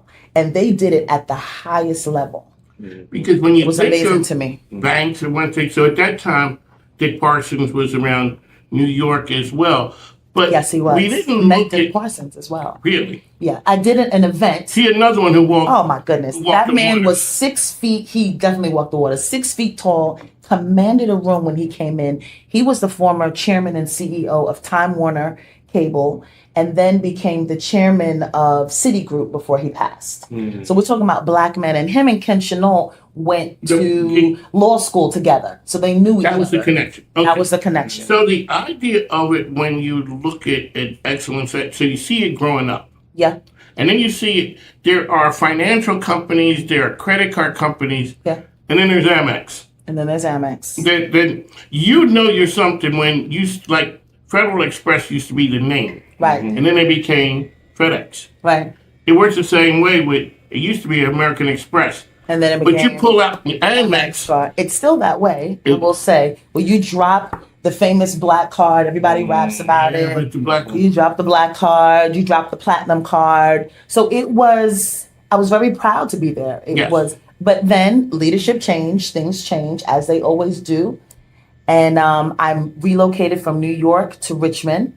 They told me I could stay virtual. I was virtual for a number of years, for about 5 years. And then finally they said, we're bringing your role back to New York, and that's it. So I said, oh. But then I started hearing other stories of women, Black women especially, after 20-something years, after the distinguished career, you're being let go, or you're placed on a call from some major corporations, I'm not going to call them out, where we use on a daily basis. You're on a call to find out with 3,000 other people, you're just being let go. And us as women, I can't just say women, because I have a lot of male clients who've gone through the same thing. They were at a quandary because this was their identity. So what do you do when this has become your identity? You work so hard, you got the degrees, you've graduated up, you did well, and then you're just let go. What do you do? Because that becomes a part of who you are. That becomes a part of who you are. Especially when you have something with that type of name recognition. Exactly. When you're talking the best of the best. The best of the best. And then, so when we always ask people, did you see things coming? And also, what did you learn being at the time at American Express? So now you're at the free, you go out there and hang out your shingle. Yeah. What was it that you learned at American Express to be like, no matter what I do, that's going to be a part of it? Resilience. American Express taught me resilience. It taught me excellence. There was something that Ken Chenault said, which is true. When he finally retired from the company, he said, we as people of color have to work extra hard. When he said it, we all kind of knew it, right? It's an unspoken rule. Right. But to hear him say it, I said, okay, that's always kind of been my mantra. But now that he really said it, you will never outwork me. You will never, I'll be the first there, I'll be the last to leave. I will be strategic. And so being a coach, that's some of the things that I teach people. Be strategic. I had a mentor there at American Express. She was the top, she's still there, so I won't call her by name, but she was the probably the highest Black female in the company. And I would meet with her. I said, listen, I just want to sit at your feet. I just want to learn, which mentorship is so important. I want to know the paths that you walked. And I came into her, saw her one day. I was having a bad day. You know, I'm in HR. I have this leader who's just out for me. And I'm like, why do you even care what I'm doing? I didn't realize because I was being effective. And I came in and I'm crying. And, you know, she's in sales. So, you know, no emotion. She just sits there. She passes me a tissue. And she says, Lori, you are playing checkers and not chess. Stop playing checkers and play chess. Be strategic. Think. Plan 10 steps ahead. You're only planning your next. Plan 10 steps ahead. Know the policies. Know the rules better than anyone. I was like, and I sit back, I dried my little eyes, and I said, she is absolutely correct. So that's one of the things when I coach, as an executive coach, I teach people, stop playing checkers and play chess. If you think about it historically, I have a neighbor, this is something that we have talked about. I have a neighbor who I adore. Her daughter is the great granddaughter of Maggie Walker. So I get to hear, right, you know Liza, love Liza. I get to hear stories up close and personal. But could you imagine the chess playing that Maggie Walker had to do in order to get to where she was? She started a bank in the 30s. The 30s? I think it was earlier than that. Absolutely. At a time when we couldn't even vote, she started a bank. And it did well. And it inspired me all the more. But it also let me know, I'm supposed to be right here in Richmond. And Richmond, for people who don't understand, Richmond is a place. So shout out to my good friend Jennifer Montague, who runs Columbia Gas of Virginia. She says, women, a lot of times Black women, are over-mentored and under-sponsored. Right. They'll tell you need to eat ramen 89 months in a row. You need somebody to walk you in to that location. And or say, when the room, if you're not in the room, saying, hey, Lori needs to be here. Or Lori did this. Do you guys know? Right. That's why that is what I do. Walk people into rooms because you never know what goes on in that room if you're not there. Right. So the lady's saying, hey, think 10 steps ahead. Right. So let's go back to, Colby, Yes. you guys are always talking to people who are iconic. Well, I got Eliza's story as well. I met her mom. She's amazing. She is. So I used to work at NBC 12, and so we had, Liza was there as an intern, and James Comey's daughter was there as well. At the same time. During this whole thing when George Floyd is going down, say you get Maggie Walker's great-granddaughter and Liza. This is when she first had her first, speaking engagement. Yes. And so I've been there. So a friend of mine, Jenny Kirby. So Jenny is there talking, and she introduces me to this lady, and she starts talking, and I just looked at her and said, "You're Liza's mom?" Faithy. Exactly. Then all of a sudden, oh wow. You an see, artist as well. Yes, an amazing artist. So for me, that's what I do, which is you hear somebody say and do something. Yes. That's why everybody's on entrepreneurship. Yes. Everybody can't be an entrepreneur. No. And that's why I ask people, tell people why there is some value in corporate America. Absolutely. And I always ask people, what did you learn in corporate America? When you went out on your own, you took it with you. You said resiliency. You said hang your shingle out. Those are all the things when we talk about how Icon does business. And you guys are looking at what people are doing. I see your social media side. I'm looking up and I told Markeisha, I need, not personal, I need mine to look like that. Well, I want to go back, Mike. You said something that is very important. You said everybody can't be entrepreneurs. No. However, everybody can collaborate. Yeah. Everybody can work together to support your entrepreneurs and you know, you have to have I want to say an aura of openness to have a conversation, to be able to learn, you know, different connections, who you're with, who you're connected with, who Mike King is connected with. And that openness and the way we do business in Icon is we like having conversations because you don't know anything. Because you always say you don't know. You don't know what you don't know. Right. And that can be dangerous. It could be very dangerous. And what do they say? A closed mouth don't get fed. Mm-hmm. So you need to, in order to feed, you need to open your mouth and find out who's around. Who can you collaborate with? I brought on Lori Jo Brown. We put some respect here. Right. He Yeah, still know you from back in absolutely. Right, you he know, does. That's yeah. okay. He had one of those. Did he have a gummy back in those? But people don't know what no, but I tell people this. This was up here. Right. I'm like, he had hair. You know what happened? This lady came in before and she said he had, you know, like he got the beard thing going on, like he looked like he got it done. You know, like he. I got very little rollers. No, I'm just playing. No, McCrea here. But the way you operate and the way Icon operates is iconic. Absolutely. And so that's what we always talk about is the way you guys do things. So clearly it's how you see Lori Jo Brown. We got to put the whole, Absolutely. And so to talk about collaboration, because we don't like to just talk about it. We like to be about it. Yeah. And so in that collaboration feeling and aura right now, talk about what's coming up, Lori Jo. That you something really special that's coming up. It is. So LJB coaching and leadership development are one of my businesses. The second is with my husband. I own an art studio called Brownstrack Art Studio. Where's that at?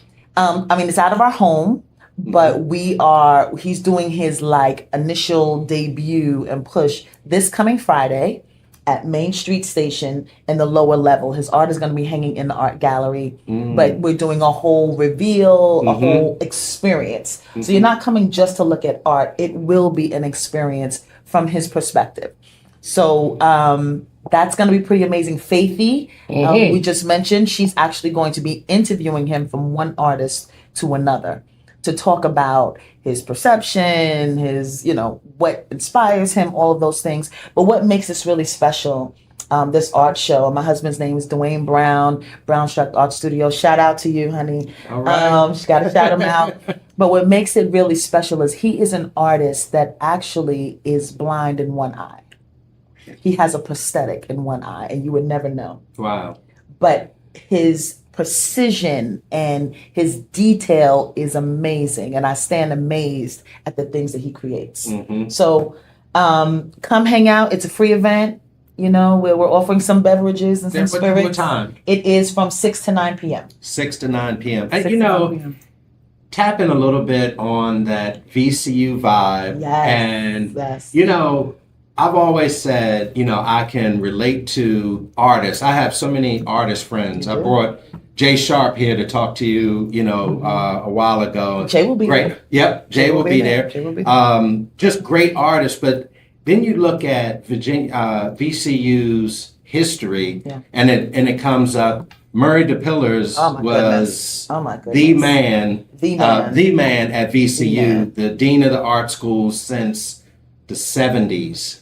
And he just brought so many great people to VCU. I rep VCU wherever I go. I can go to HBCU fair and I have VCU hat on. But I get love because people that know VCU know it was like no other experience besides a HBCU. And like you always say, we have more students. We have more black students. Yes. Okay, so coming here, being from up north, I knew. So I went to Lincoln. So shout out to, we are at first. I just want people to know. Put some respect on that name. And Virginia State took our colors.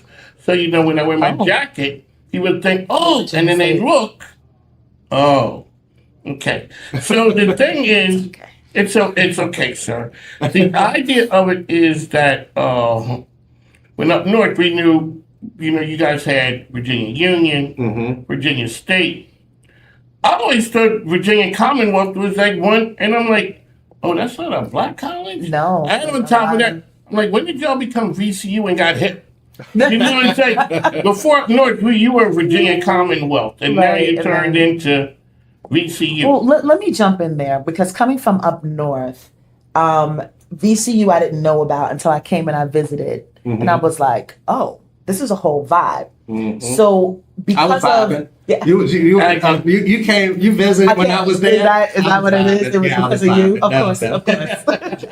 But I think because its art school is very big and very well known, and that adds a whole thing to it itself, and it's made Richmond a very artsy place. Richmond has a lot of art. It has a lot of restaurants. It has a lot of things you wouldn't expect to be down south. It is for sure. And I ask business people what they hang their hat on, what Richmond's known for. Yeah. It's the art scene, and they all credit VCU. Exactly. Exactly. Yes. Which I personally think that goes back to Dr. DePillis. Oh, absolutely. Because he was one of the founders of the Jazz Society. Right. And so it just didn't, he created an environment that allowed people to come in and be who they are. Because an artist has to be who they are, or they can't express themselves. So it was a very comforting environment that was established for artists, but it also was very comforting for everyone involved. Right. And so I credit VCU with definitely who I am, my experiences. The mentorship that I got there was incredible. Shout out to Dr. Peoples, psychologist. Yeah. So you're like, oh, wow. Shout out to Dr. Peoples. Dr. Peoples. Say it again. He's here, still in Richmond. I actually met with him about 2 months ago. But anyway, don't need to go back there. But I just think that's Richmond in a whole.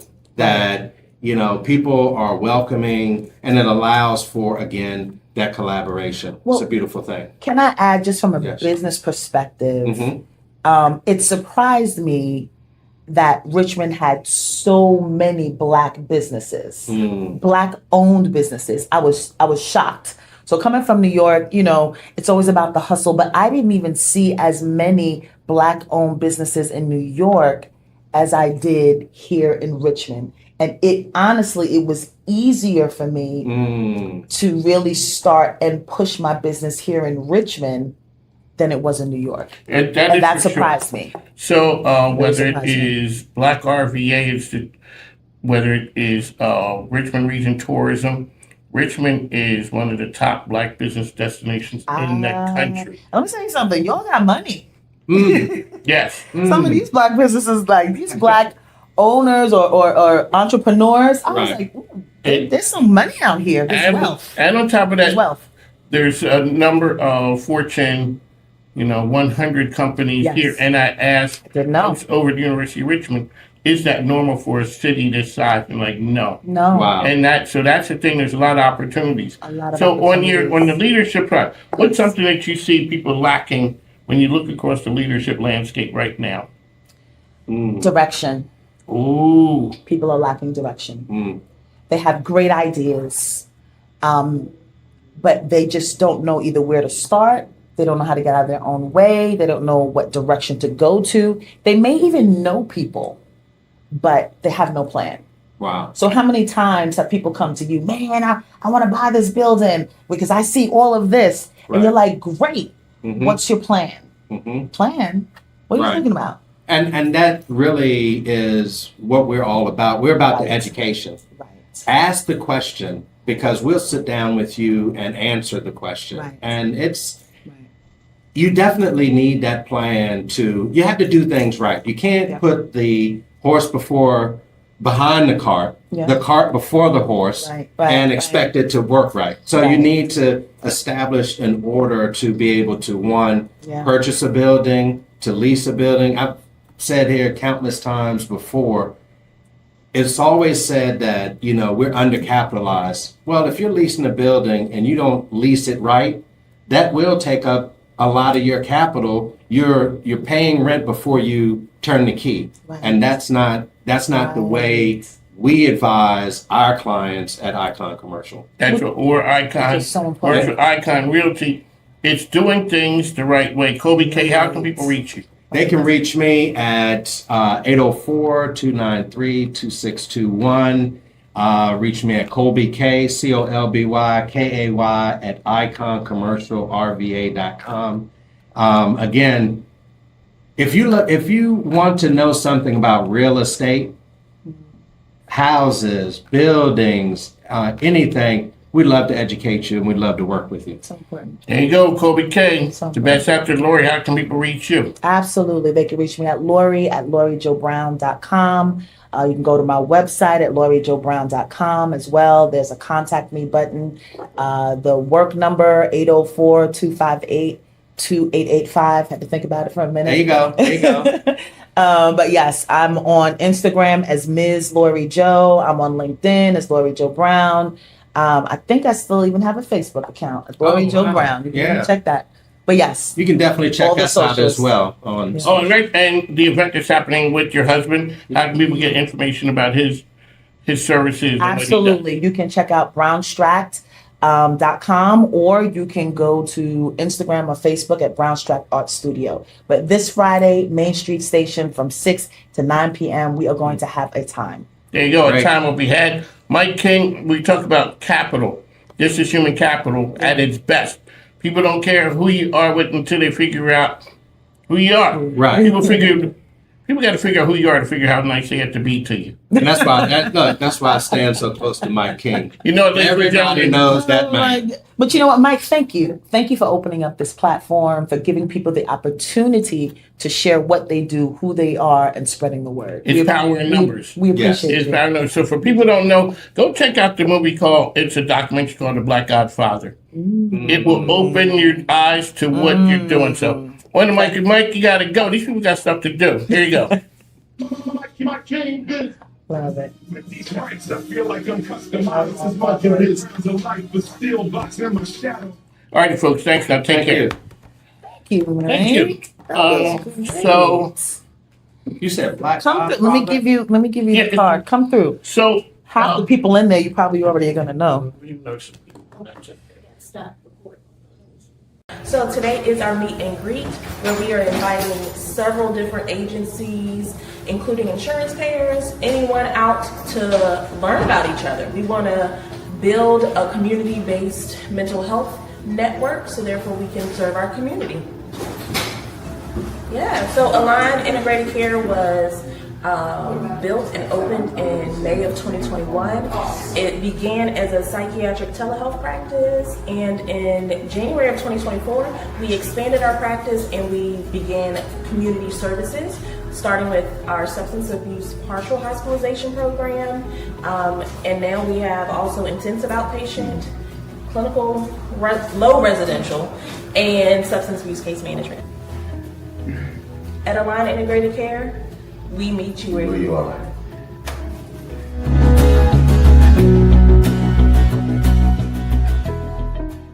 MIKEKINGBIZ, the premier business media brand covering and connecting Central Virginia. It's home to MIKEKINGBIZ Radio, producer of On the Mic with Mike RVA, which airs on ESPN Richmond 106.1 FM, The Choice 105.3 FM, and worldwide on IBGR.network. Ladies and gentlemen, Mike King back with Beth Murphy, Brian and Stratton Graduation Day. It is always an amazing day. The energy here is ridiculous. On the other side of this door, futures are going to be made. We're here. Beth Murphy, welcome. Oh, thanks for being here again. It is always a big day. It is a big day. And you know what's cool is you start with us at New Student Orientation. So you realize you're celebrating people that you watch them walk in the door the first day. That's pretty cool, Mike. This is an incredible day. I always joke and say you come up with the best talent to be speakers. Okay. Today is no exception. Welcome to the program, ma'am. Oh, thank you so much. I'm so honored to be here.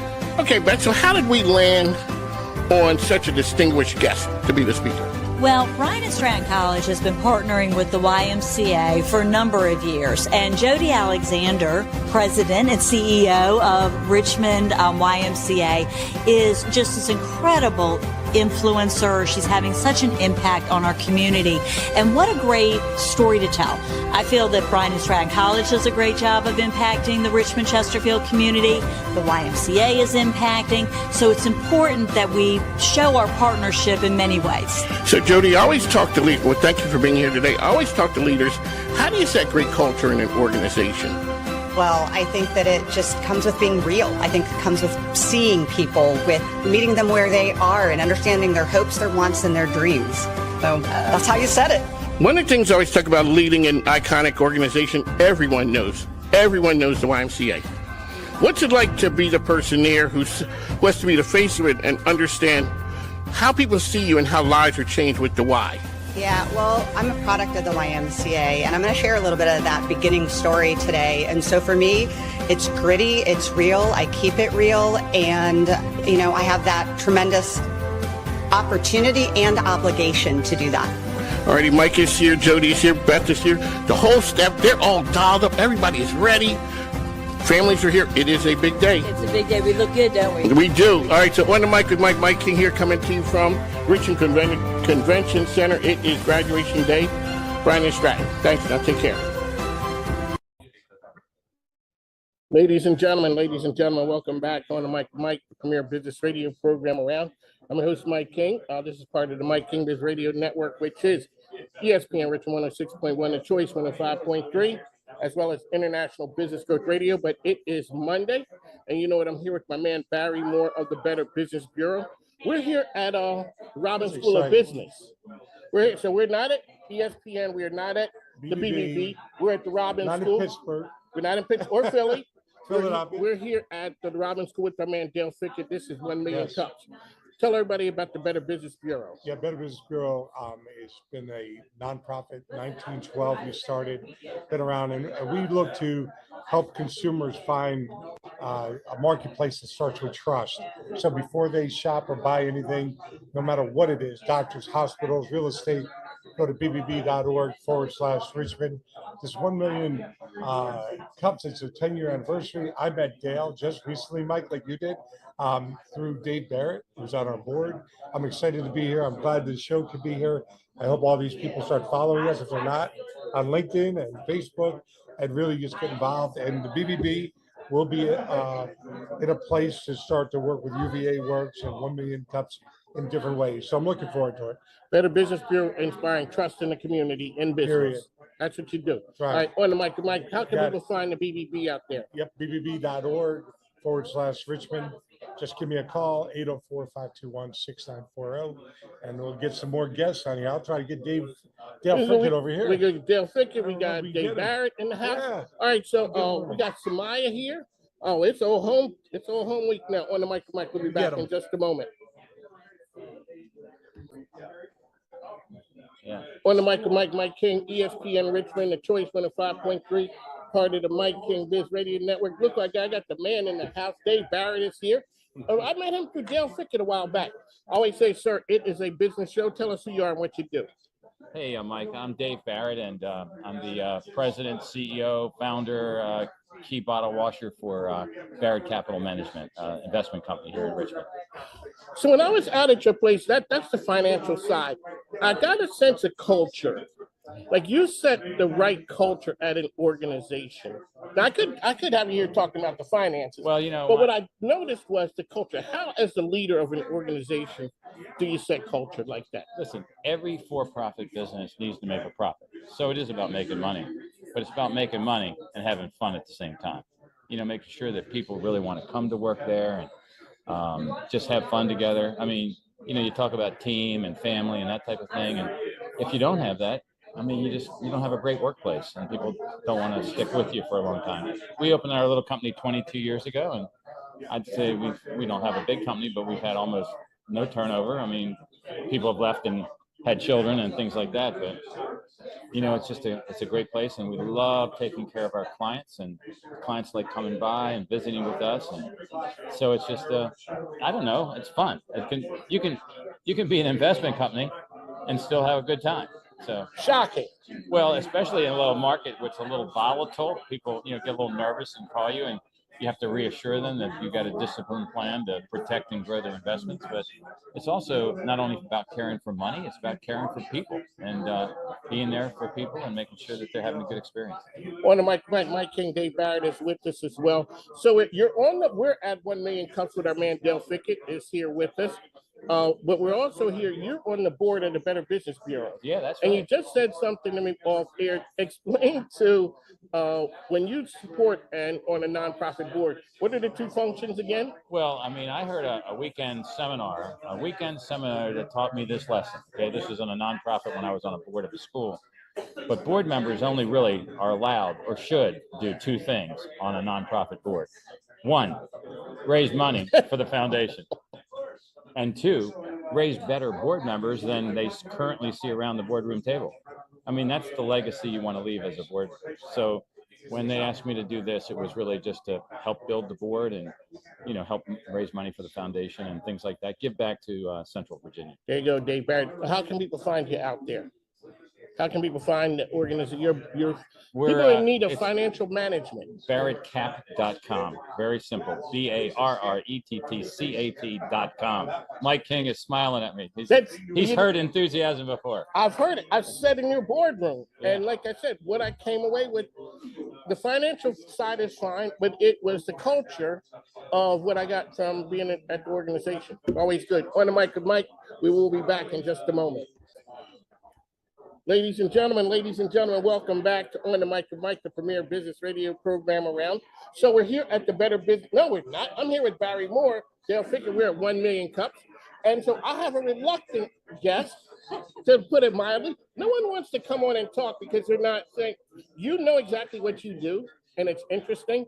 My job is to get the interesting information. So as a business show, tell us who you are and what you do really quickly. Sure. Good morning, Mike. I'm Stephanie Ford with Warren Whitney, and our whole mission is to help businesses grow and change and get to the next level. We're working with all different types of organizations, from privately held companies, family-owned businesses, and a large part of our market that we serve is nonprofits as well. When we look at the business landscape now, how has it changed from pre-pandemic?